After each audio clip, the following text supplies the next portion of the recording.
kung ano yung gusto namin andyan. Isa-isang kasambahay, isa-isang tagbabantay, pero ang magulang namin wala sa tabi namin. Binigay ng Panginoon sa amin yung buhay na kailangan para na sa amin. Yung buhay na kailangan maghirap para makakain. Yung buhay na isang kahig, isang tuka. Yung buhay na kailangan namin dumiskarte kung paano kami mabuhay. Year 2013,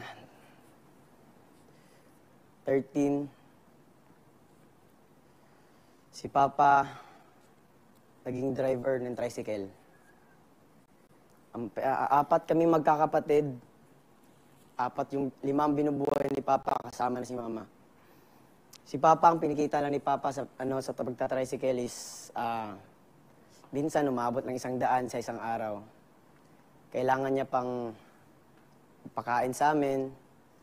Kailangan niya pang bigyan ng baon kami. Pero bilang isang anak, naintindihan namin si Papa. Hindi na kami humingi. Bilib na bilib ako sa taong to, kahit gaano pa kami kahirap, kahit wala na kami makain. Pag may mga boxers na gustong magboxing, na from ibang province, pag sinasabihan siya, Coach, gusto ko po magboxing, kinukup-kup ni Papa. Sige, dito ka lang sa bahay tumira. Kahit kami, wala na kami makain. Lagi kong tinatanong sa magulang ko yan. Halos sobrang 10 tao na nakatira sa amin. Lagi sobrang 10 tao na naging adopted ni Papa. Lagi kong tinatanong sa magulang ko yan, bakit lagi kayong nag-a-adapt? Wala naman tayong makain. Laging sabi ni Papa sa akin, hindi kailangan maging mayaman para tumulong. Hindi kailangan maging mayaman para magmahal. Ang buhay, kahit hindi man pantay, basta tayo magsama-sama, magtulungan lang talaga. Huwag na huwag tayo mang-apak ng tao. Nag-start ako mag-boxing since 7 years old. Tinuruan si Papa yung naging trainer ko. Hindi boksingero si Papa, swimmer si Papa. Kaya nanood lang sa social media para paano maging coach. Tinuruan niya kami paano yung disiplina. Paano mabuhay sa sarili naming paa. Paano pakainin yung sarili namin gamit ang sarili naming kamay. Paano tumakbo, paano tumayo gamit ang sarili naming paa. And paano magmahal sa isang kapwa kahit puno siya ng galit sa'yo. Alam naman natin na ang buhay natin hindi talaga pantay-pantay. Nakadepende na lang sa atin kung paano natin dalhin. Si Papa, grabe yung sakripisyo na ginawa niya sa pamilya namin. Hindi lang kami ang pinaaral niya. Hindi lang kami ang pinursige niya para mag-aral at para mangarap. 47 boxers ang natulungan ni Papa. 3 private schools ang private schools owners ang hinarap ni Papa at kinausap ni Papa para tulungan ang mga batang yun. Kinausap ni Papa kahit si Papa hindi gaano katalino sa English. Si Papa kahit di siya gaano katalino, gaya ng iba. Bilib ako sa Papa ko kasi ang puso niya. Kinausap niya yung mga may-ari ng paaralan kung pwede maging scholars yung mga boxers. Sinabihan niya yung mga paaralan, huwag kayong mag-alala. Gagawin ko lahat na makakaya ko para magkaroon ng achievements ng mga boxers na to at dalhin i-representa ang schools niyo. Hindi sila binigo ni Papa. May mga graduate na si Papa, may police na si Papa na boxers ngayon, may business ad na, may graduate na, dami nang natulungan ni Papa. Hindi ako sa nagmamayabang, pero proud na proud ako sa Papa ko. Si Papa yung kahit sobrang dami nang nagsiselos kay Papa sa posisyon niya bilang isang head coach ng General Santos City. Sobrang dami nang nagplano na patalsikin si Papa. Pero hindi bumitaw si Papa kasi gusto ni Papa na samahan yung mga bata. Ayaw na ayaw ni Papa iwan yung mga bata. Laging sinasabihan si Papa ng mga boxers, Coach, kung aalis ka, Coach, paano na lang kami? Paano kami makakapag-aral? Paano yung buhay namin?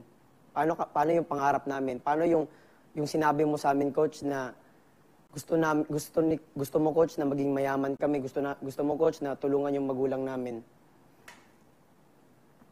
Kami, hindi ko sinasabing pinalaki ako na maging mabait na bata. Pero pinalaki ako na may respeto na bata. Pinalaki ako na maawa sa kapwa ko mahirap. Nagpapasalamat ako sa magulang ko, lalo na sa Panginoon, kasi pinaranas niya sa akin yung buhay na may kaya. At buhay, lalo ng buhay na walang-wala.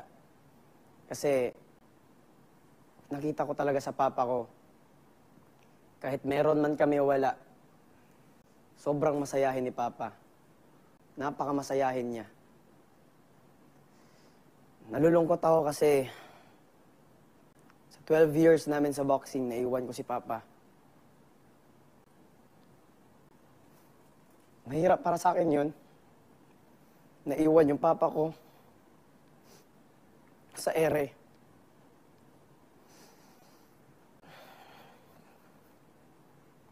Nasasaktan si Papa pag sinasabi kong, Pa, ayoko na mag-boxing.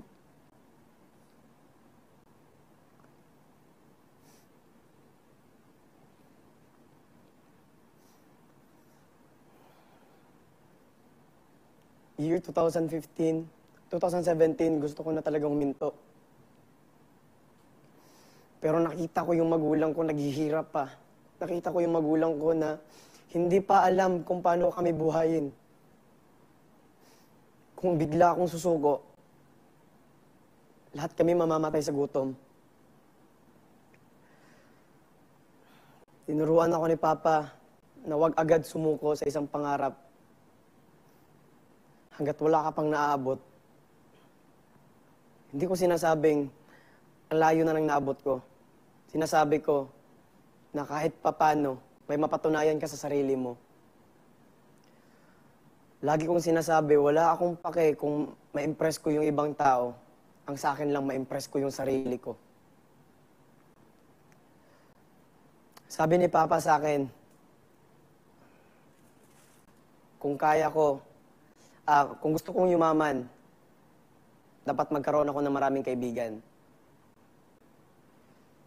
Yes, sobrang dami kong kaibigan. Si Papa, sobrang dami niyang kaibigan. Sabi pa ni Papa sa akin, para maging mayaman ka, magkaroon ka ng 1 milyon na kaibigan. Kung kaya mo 2 milyon, gawin mo 2 milyon. Yun yung isa sa para maging mayaman.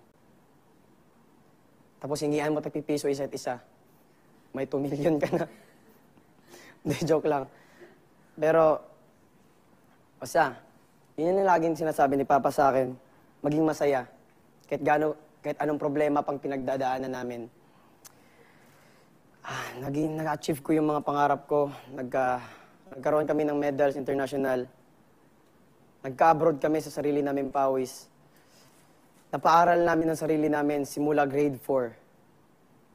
Napakain namin sarili namin simula nag-umpisa kami mag-boxing. Natulungan ko si Papa at si Mama. Nagsimula kami mag-boxing. Grabe ang taong to. Kahit gaano pa kadami ang offer sa kanya sa abroad, hindi niya iniwan yung Jensen para sa mga bata.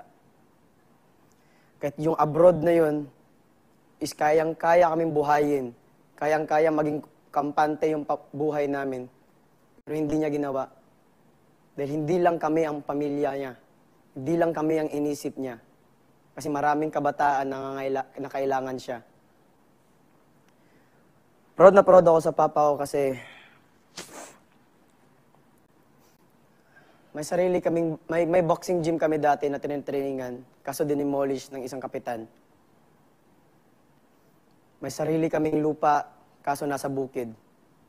Nag-decide si Papa na lumipat sa bukid para doon magsimula ng bagong buhay. Ang dami naming struggles na pinagdaanan sa buhay pero hindi kami sumuko. Itong background ni Papa, yan yung sarili naming boxing gym. Yan yung boxing gym na puno ng donation. sobrang daming taong nagtiwala kay Papa. Hindi lang yung magulang na mga batang mahihirap, kundi yung mga bilyonaryong taga sa amin. Nagmamayari ng mga paaralan, mga negosyante. And kung sino ako, kung ano yung nakikita nyo sa akin, ganun si Papa. Kung nakita nyo maging padiskarte ko, ganun si Papa. Kung nakita nyo yung magiging masiyahin ko, ganun si Papa.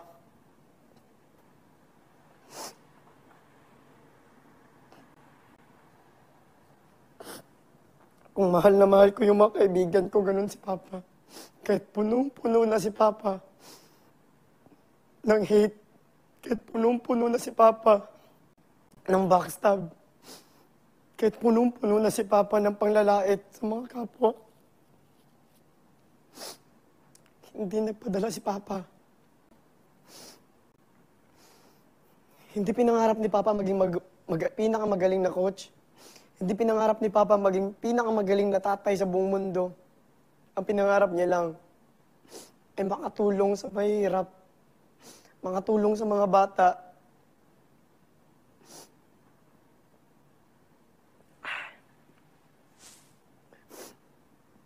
Yung Papa ko, para sa akin, siya yung totoong best friend ko. Yung disiplina na binigay niya sa amin, magkakapatid, iba. Huwag mong apakan yung taong nang apak sa'yo pag nasa itaas ka na. Huwag mong gantihan yung taong nang lait sa'yo pag nasa itaas ka na. Ganon kabait Papa ko. Kahit sobrang dami ng taong nag-hate sa kanya, wala siyang pake, basta makatulong lang siya. Gusto ng Papa ko maging masaya. Kaya nung pagtalikod ko sa boxing, kasi alam din ni Papa, ito yung pinakaunang pangarap ko eh. Pagtalikod ko sa boxing, sobrang saya niya. Kasi nakapasa ako dito. Walang taon na malungkot ako. Walang taon na nalulugmok ako sa sarili ko. Kung sa tingin ng iba, yung buhay nila ay malungkot. Nagpapasalamat ako sa magulang ko kasi tinuruan ako na ang buhay ko ay sobrang saya. Na ang buhay ko ay puno ng pagmamahal. And gustong sabihin ni Papa sa akin lagi, yung lagi niya sinasabi sa akin, kaya gusto niyang mag-aral kami, kaya gusto niyang tumulong sa mga kabataan. Kasi, totoo nga sabi ni Papa, pag nagbebenta ka ng kamatis, dapat may reserba kang sibuyas. Kasi pag yung kamatis mo ay nalanta, may sibuyas ka pang may bebenta. Ibig sabihin nun, kung may talento ka man sa boxing, kailangan mo mag-aral. Kasi pag yung pagbo-boxing mo, hindi ka naging champion dyan, or naging matanda ka na, at least may diploma kang may papakita sa lahat. May pinag-aralan ka. Itong Papa ko sobrang masayahin ito.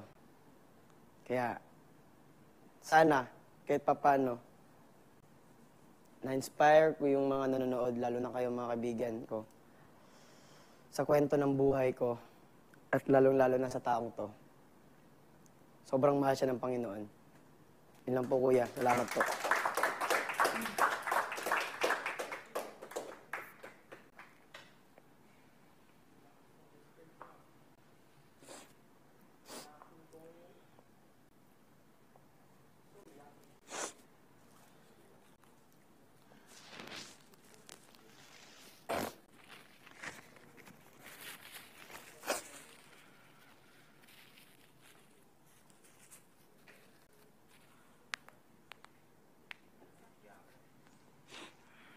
Anong desisyon mo, Russu?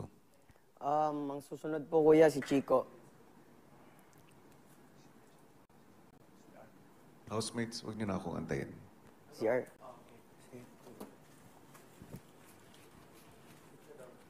Hingi isa daw siya. Hingi. Chico. Di ba siya mapili sa sinasunod? Tagak ning tagaw. Yo, bro. Yo. Need to pee also. Should I go? Yes, ay gahi, iba. Ako, pagtanaw pa lang. Ay, luwa, Ritsoy, wala na akong control.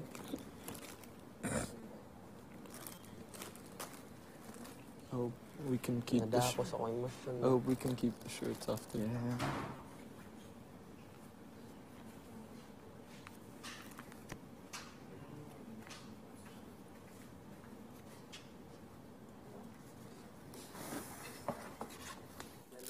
Yellow.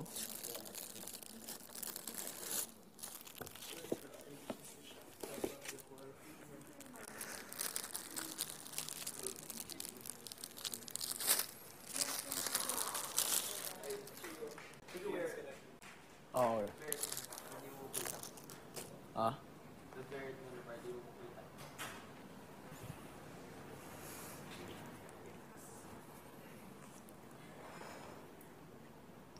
Don't wait for my cue anymore. Oh, sige. Sige.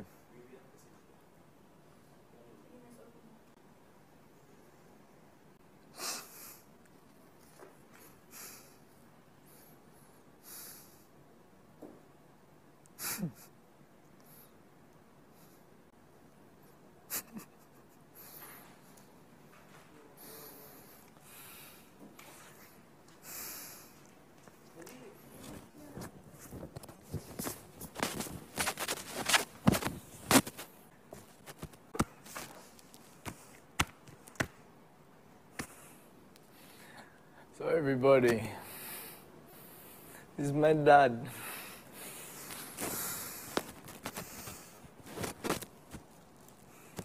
This guy helped me in so many ways, but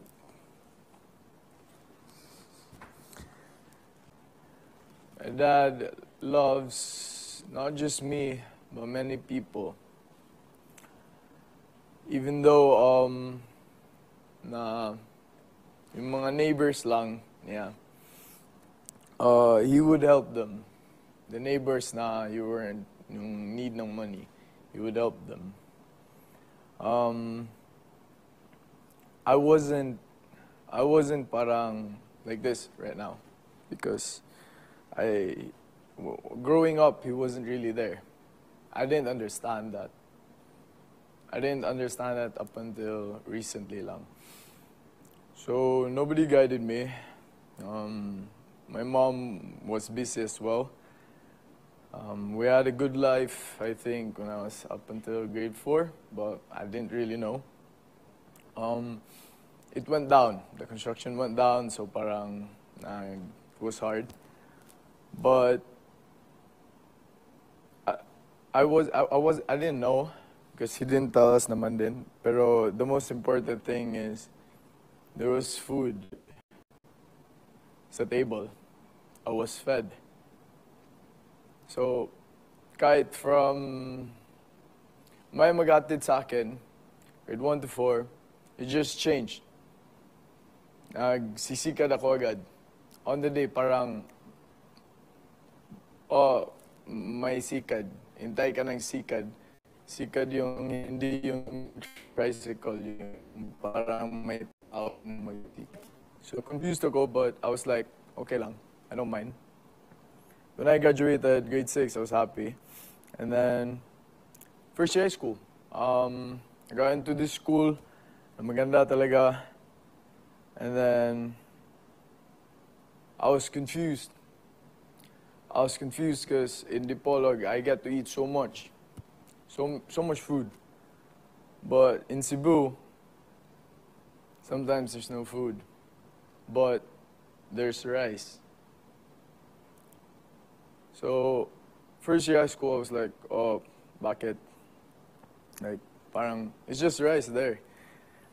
And then, like my dad said na, Anong nasa table mo, kakainin mo. I was hungry. I was so hungry. Because I got in intrams because actually football, I love so many sports then. I like this sport and that, but I don't want to join Boy Scout. So I was lucky na when I played intrams, I scored and then parang people hugged me. That's when I really liked football, guys. So, yung training iba sa football. Like we run parang this much kilometers. So we in short training is like 3 hours minimum. So when you get home, parang from grade school, you have like, wow, you have food. You get home, you see rice, and parang you're confused. Oh, man, I'm hungry. But in my head, I was like, you got into this really good school.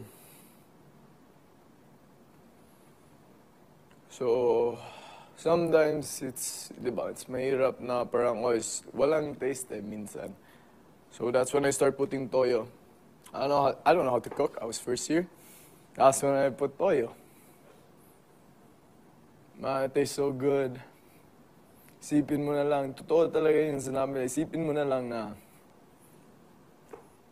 baboy yan.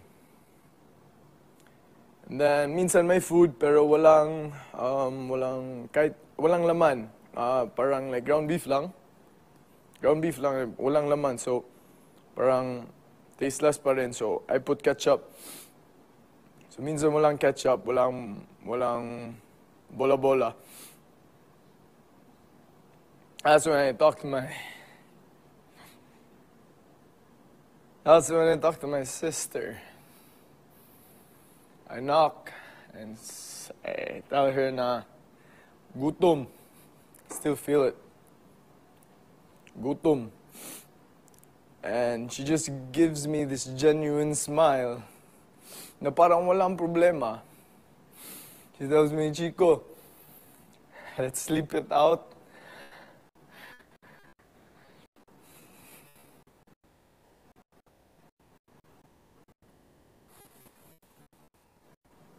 Sad part is sister.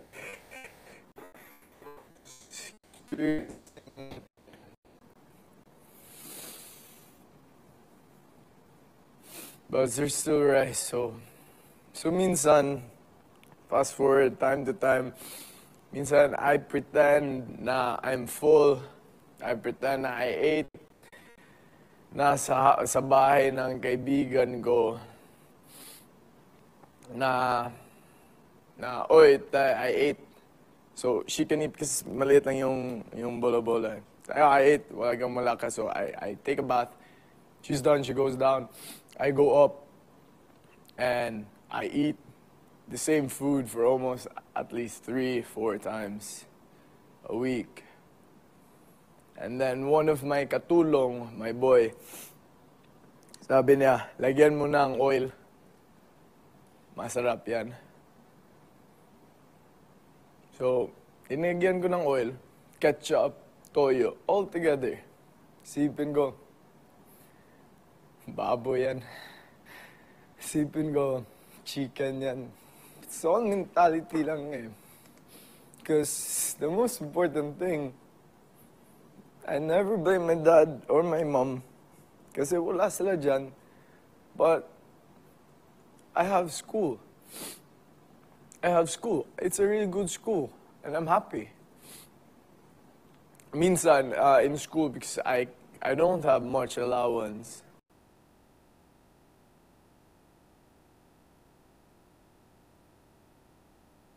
So I'm hungry. And one time, I ate whole for 2 or 1.5 years, just chicken. Thigh part, the whole year. It tastes good, and that's the only thing I can afford there. Everything's expensive in that school. But in my head, as long as mabusog ka lang, kahit anong ilagay mo, mabusog ka lang, you get training. Kasi guys, I want to I had a dream. First time in my life, I got a dream. Become the best sa football. And fourth year, something happened. I got in Dipolog. I studied there. This and that. I got to play Palarong Pamansa, and I was so happy with that. First time ever my dad saw me play. And I was so proud wearing my jersey with his name sa back niya. Because every time I play tournaments, you never see it. Mahal yung load eh. Wala pa yung social media, mahal yung load. So he calls once or twice a week, say, Chick, musta yung tournament mo? I have 1 cleats. Because that's all he can afford. 1 cleats, I put tape, and people ask, why do you put tape? Is that for like, parang pa-choy-choy, parang pa-good shot, and I'm like, wow, your cleats has a tape. That's all I can afford. He gave me 1 cleat. My uncle gave me 1 cleat. That's all I had for like 3 years. Sa pinakamapangit na field in Cebu. But that didn't stop me. We don't have a garden. So I want to become the best. It was kind of late. I want to become the best. So after training, when I go home, before I eat, there's a street light in front of my house. There's a big house. There's a street light there. I just juggle a ball or train. Kahit mahirap minsan kasi the street light, minsan hindi siya mahayag. That didn't stop me sa dream ko because my dad always tells me this, sacrifice to gain something in the end. Mahirap ang buhay, but if meron kang dream, protect it talaga. Because it's you. In the end of the day, all we have to do is support you lang. Ikaw magdesisyon na matutulog ka, ikaw magdesisyon na kakain ka ng ganito, ganyan. Ikaw magdesisyon, ikaw yung last decision, kahit laming magbigay mo ng advice, ikaw ang last decision na magsabi na yes or no. All the way to college, it was hard pa rin, but parang nasanay na ako. It was still there. You know, yun na think ko na, wow, someone, so I was like, Pa, can you watch my game? Pa, can you watch this tournament? It's really big. Can you watch this, please? Sabi niya, I'd rather give you allowance than watch that game. Yung plete mahal eh. So I think 1,600 ata yan. He'd rather give us allowance, me and my sister. That's when I realized na,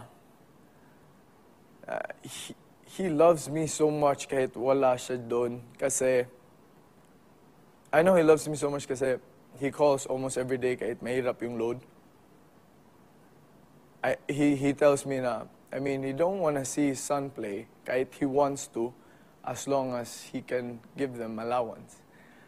Me and my sister. So he only saw me play 3 times. Lahat ng tournaments ko. He doesn't know any social media. He stopped smoking because one time we were watching Champions League and I went out. I was like, Pa, I can't breathe. He started smoking high school and he stopped that. And he was like around 54. When I went out, the next day he stopped, and that's when we have a proper conversation talaga, because it's always a phone. It's always a phone saying, Pa, I scored a goal, and I see so many parents of my teammates. I grabbed my shirt. I just look up. This is said, ang Ginoo na dira. That Jesus is there. God is there. All my goals, Pa, if there's pictures, that's all you. I score them. And I just sometimes think, if this is Abiliana, you're there. The first time you watched me, I scored that goal with you and my mom, Jane, my mom. First time. Now you remember that day. First time, watch me play, I scored that goal, and the through pass, the play, everything, you stood up. I remember that. I was so proud scoring that goal. I didn't even care about my teammates. So, thank you. I know I won't be in Singapore because of you. I know I won't be picked up in an international football league because of you. Those trips in Vietnam, I know. I won't be there because of you. Because of him, guys. Because of him. This guy loves me so much, loves us so much. So even though I'm hungry, I tell him I'm hungry. He said, kain lang, kain lang, kain ka lang, kain ka lang, kain ka lang. Kain ka lang. Lagyan mo ng ano dyan, kain ka lang. Mabusog ka tulog. And then, I don't know how we really paid everything. I don't know how, parang life for him was really unfair. Life for this guy was really unfair. He's there for everybody. Especially when I knew we had a financial debt. I knew that recently. He didn't tell me because he wants me to focus the dreams ko. I'm so lucky with this guy because he most of other people sabi na, grabe Chico, 8 years college, congrats. My cousin, kadugo ko, kapag si Chico kukuha ng itong kurso, 10 years. An aunt told me, what do you get with football? So many people, even by blood, told me, you're nothing, all you have is this. That's why I don't find compliments, but I'm like, oh no, I don't see it. In my head, this guy, I don't know how, but he's my idol. He's my idol forever, and I can see minsan na, there's a story also na some taxi drivers, kasi maglalakad ako, maghintay ng jeep. Minsan, may taxi drivers may sabi, kilala ko papa mo, si Ipus. Sabi na, I worked for him sa construction back then. Kahit wala akong pinagtapos. Kahit alam niya na may ginagawa ko mali, sabi niya, yung tao, may iba. Kahit yung tao, grabe yung records nila. Sabi niya, makatulong ka, tulungan kita. Bibigyan kita ng pagkain. Minsan yung papa ko kasi yung construction, umiyak siya kasi saging lang kakainin niya. Kahit siya yung head engineer, saging lang kakainin niya kasi uunahin niya yung mga tao na nagtrabaho. Kasi alam niya, may pamilya silang uuwian. May pamilya silang magsabi, huy, si Papa magbigay ng pera ngayon. So sabi niya, meron silang pamilyang uuwian. Meron silang family na i-feed nila. So kahit saging lang kakainin niya, lagyan niya lang ng asukal, okay siya. Basta, uunahin mo yung tao na may kailangan. Basta meron ka pang makain, kahit ano yan, you can survive. Sa utak mo lang yan lahat. Ilagay mo lang dapat si Diyos, yung Diyos. Sa lahat, ilagay mo ang Diyos. Una talaga siya. And then your family. And then follow, and then follow. So I idolize this guy so much because I know he loves us so much. Even though he doesn't buy anything for himself, as long as he knows na I have something to eat, I have clothes, I have anything talaga na makain or ano. He supported me. So this is my dad, guys. I love him so much, and I don't know how he survived. He doesn't even want to tell me. But he loves me so much, not just me, but everyone who needs help. Even if we have so much debts, he finds so many ways talaga. Kahit he wants to give up, he find ways, you can find way. Because he said, if you wake up, you have 24 hours to change your future. If you can help someone, help them. It's not about how much you have, it's how much you can help that person. Because even if kahit yung tulong mo, hawak lang sa kamay, pasakan, na tulungan mo yan kasi mahirap siya mag-stand up, help them. They need it. Yun lang po. Salamat kuya, and he's my dad.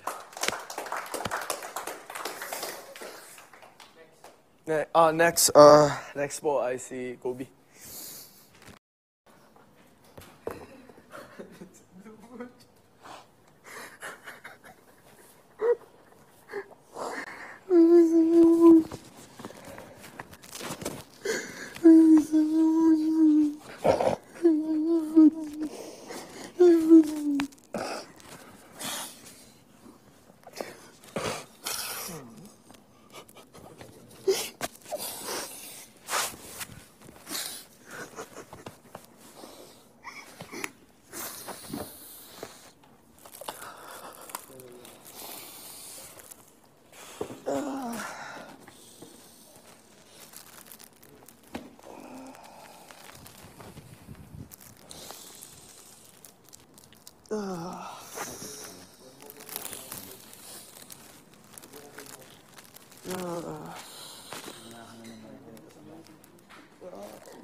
Use the toilet first. Use the toilet.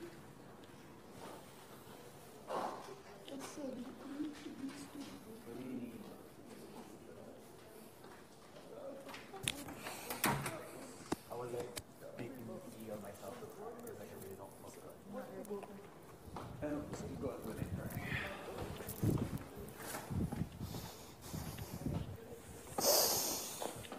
Are you gonna pee?